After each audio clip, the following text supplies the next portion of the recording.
Bonsoir Dominique Baudis, Bonsoir. merci d'être sur le plateau de BFM TV. Vous êtes le défenseur des droits et vous venez de remettre, il y a un instant même à l'Élysée, le rapport annuel de l'institution au président de la République. Et c'est une institution qui est très jeune, elle a 1 an et cela fait 1 an que vous exercez cette fonction. Je vais vous demander un peu comment vous jugez l'état de la France, l'état des droits des citoyens aujourd'hui en France. Mais je me souviens que ça avait suscité beaucoup de polémiques qu'il y a 1 an, comme ça regroupait le médiateur de la République, le défenseur des enfants, la Commission nationale de la déontologie et de la sécurité, la haute autorité contre les discriminations. Eh bien, tout le monde avait dit « Ah, ça suffit pas, on ne peut pas tout mettre tous ses œufs dans un seul panier, on ne peut pas tout confier à une seule personne ou une seule institution. » Alors, ça marche Oui. mieux, ça marche moins bien? Ça marche mieux. Ça marche mieux parce que chacune des 4 missions est clairement identifiée. Il n'y a pas de confusion générale dans une espèce de grand fourre-tout de la médiation. Il y a adjoints, collèges et équipes de collaborateurs sur chaque thématique: défense des enfants, lutte contre les discriminations, déontologie de la sécurité. Les citoyens y gagnent en termes d'accès aux droits. Pourquoi ? Parce qu'auparavant, pour saisir certaines des institutions, il fallait passer par un député ou par un sénateur. Le médiateur, il fallait passer par un député. La commission de déontologie de la sécurité, il fallait passer par un parlementaire. Aujourd'hui, toute personne, y compris des mineurs, peut saisir le défenseur des droits. Évidemment, on peut vous écrire, c'est une démarche gratuite.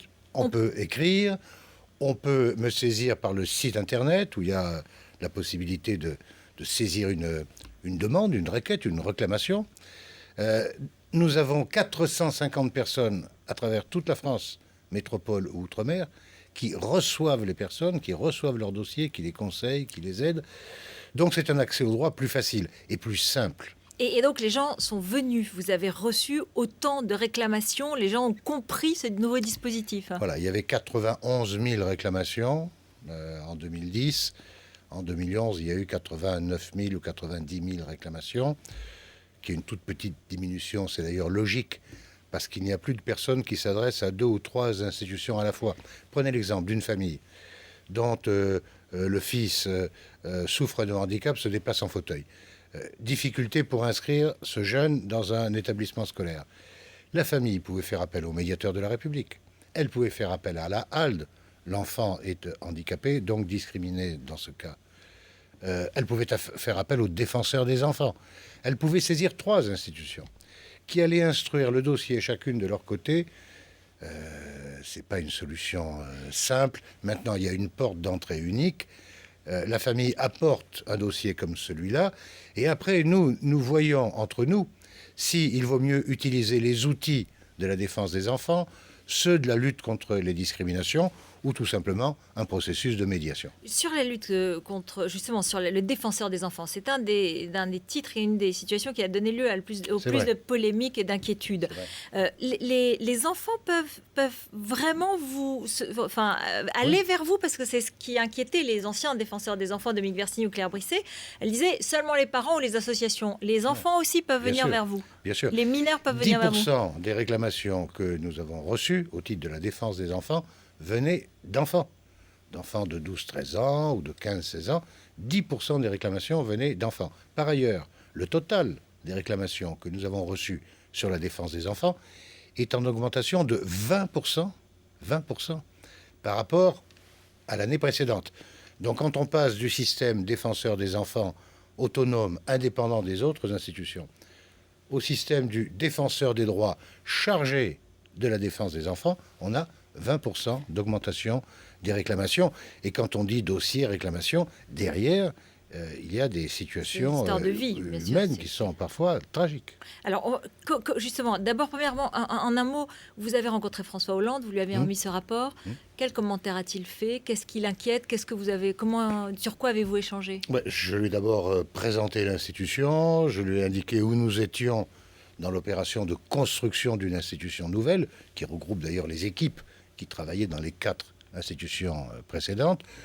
Je lui ai parlé des dossiers qui me paraissent actuellement les plus sensibles, en particulier la présence de mineurs dans des centres de rétention administratifs. La France a été condamnée par la Cour européenne des droits de l'homme pour ça. il importerait maintenant de donner des instructions aux préfectures pour qu'on ne place plus les enfants derrière les barreaux. Des mineurs immigrés en clandestin éventuel. Ce sont dans des lesquels, familles, voilà. ce sont des familles qui vont être reconduites à la frontière, qui vont repartir dans leur pays d'origine ou dans le pays de l'Union européenne par lequel ils sont entrés dans l'espace Schengen. Et en attendant l'avion, ces familles sont placées dans un centre de rétention administrative avec leurs enfants. Et placer des enfants derrière des barreaux, alors qu'ils n'ont commis aucun délit. On n'a rien à reprocher à ces enfants. Leur famille n'est pas dans une situation administrative qui convient. D'accord, ils vont repartir dans leur pays.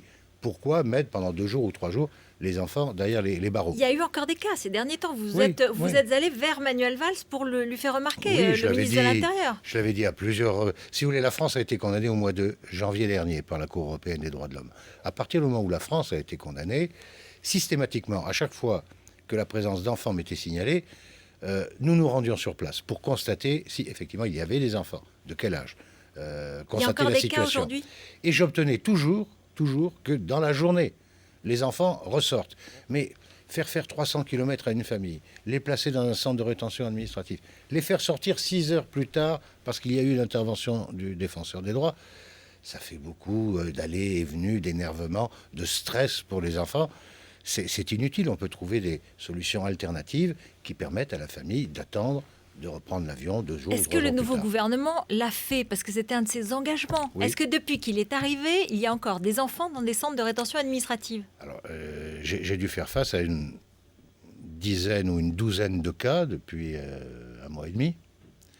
Je crois, j'espère en tout cas, qu'il va être mis fin très rapidement à cette situation. Ce n'est pas à moi de le dire, c'est aux autorités, au gouvernement de le dire. Mais j'ai beaucoup insisté sur la nécessité pour notre pays de ne pas se mettre en position d'être une nouvelle fois condamné par la Cour européenne. Mais est-ce que le président Hollande, que vous avez vu tout à l'heure, vous a donné des assurances sur cette question? Mais ça, je ne suis pas le porte-parole du président de la République. J'ai constaté qu'il avait écouté très attentivement, il connaît la question, il avait pris des positions sur ce sujet pendant la campagne électorale présidentielle. Et je ne doute pas que dans les jours ou les semaines qui viennent, en tout cas avant la fin de la session parlementaire, il y aura des instructions données dans ce sens. Je l'espère en tout cas. Et il n'y aura plus aucun mineur dans un centre de rétention administrative? Je l'espère. Il y a un autre sujet qui concerne le défenseur des droits, c'est ce qu'on appelle les contrôles au faciès. Vous avez eu des plaintes, des réclamations sur ces questions-là? Alors on a eu beaucoup de réclamations, enfin beaucoup de démarches de la part d'associations. Amnesty International, Human Rights Watch, Open Society et d'autres associations qui effectivement disent qu'il y a des contrôles ciblés sur les jeunes issus de l'immigration. Donc il faut mettre en place un dispositif d'encadrement, en quelque sorte, des contrôles d'identité. Des associations sont venues nous parler de ce projet à la fin de l'année dernière. Et donc, sans prendre position sur le fond, j'ai engagé un travail d'étude et de réflexion et d'observation de ce qui se passe dans d'autres pays où des dispositifs semblables ont été mis en place. En Espagne, dans une ville, en Espagne, en Angleterre, à Montréal. Et donc on parle de ce fameux récépissé, c'est-à-dire que lorsqu'un policier contrôle un jeune, il lui donne une sorte de reçu pour qu'il ne le contrôle pas systématiquement sans raison. Mais ça bloque, hein. Manuel Valls en a parlé, les syndicats de policiers sont inquiets. Et aujourd'hui, Manuel Valls dit au moins pas de tutoiement et une manière d'approcher les gens qu'on contrôle respectueuse. Mais par contre, sur le récépissé ou le fameux reçu, ça a l'air de bloquer ou ça a l'air de reculer. Quel est votre sentiment là-dessus ? Écoutez, de toute façon, c'est un sujet qui appartient au gouvernement. Le défenseur des droits peut examiner ce qui s'est passé dans d'autres pays, entendre les associations, entendre les syndicats de police, dont certains ont demandé à venir me rencontrer, entendre des experts, des sociologues, faire la liste de tous les problèmes à arbitrer. Parce que quand on dit on donne un récépissé, ça paraît facile. Mais bon, le récépissé, c'est ce qu'on va donner à la personne contrôlée. Est-ce qu'il y a un talon? Est-ce qu'il y a une souche? Est-ce qu'on met des indications sur cette souche? L'identité, par exemple, de la personne contrôlée. Qu'est-ce qu'on en fait ensuite? Est-ce qu'on fait une saisie informatique? Auquel cas, on va avoir des listes. On va avoir des fichiers. Ça fait des fichiers. quelle sera la position de la CNIL au regard de la loi informatique et La Commission liberté. nationale Voilà. informatique et liberté. Donc, voilà, il y a toute une série de sujets qui méritent d'être étudiés de très près. Mais on peut améliorer la situation en France. On peut transposer ce type d'expérience avec les aménagements nécessaires, parce que voilà, on n'est pas dans le même contexte juridique en Grande-Bretagne ou en France. En Grande-Bretagne, vous pouvez faire des listes en indiquant l'appartenance religieuse ou ethnique des personnes, pas en France. Bon. Donc on ne peut pas transposer totalement les expériences. On peut les étudier, on peut regarder ce qui a bien marché, ce qui a moins bien marché. Donc j'ai engagé ce travail depuis le mois de février dernier, de ma propre initiative, parce qu'il y avait eu des demandes d'associations, et je voulais explorer la question. Et j'aurai terminé ce travail à l'automne, au mois d'octobre prochain. Et donc ce rapport sera publié, et après les autorités, les pouvoirs publics en feront l'usage qu'ils entendront faire. Alors évidemment, le domaine s'étend au handicap, s'étend aux discriminations, s'étend, vous avez parlé des procès-verbaux, par exemple pour les voitures, les automobilistes qui se plaignent d'être harcelés parce qu'ils reçoivent toujours des PV alors qu'ils ont vendu leur voiture. Bon, le handicap, c'est aussi, on l'a dit... Oui, le handicap.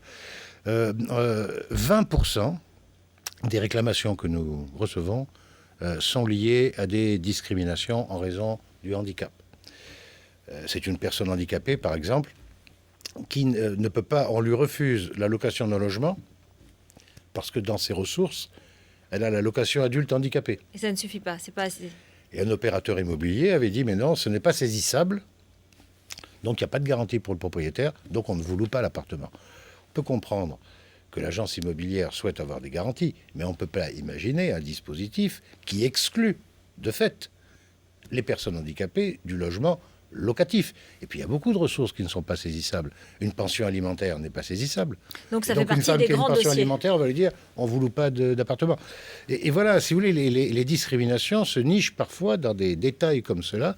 Et notre rôle, à chaque fois, les identifier et faire sauter ces verrous. Là, par exemple, sur le cabinet immobilier qui refusait de louer, on l'a mis en demeure de mettre fin à ces pratiques. Ils ont donné des instructions à toutes leurs agences en leur disant on accepte la location adulte handicapé comme une garantie de ressources.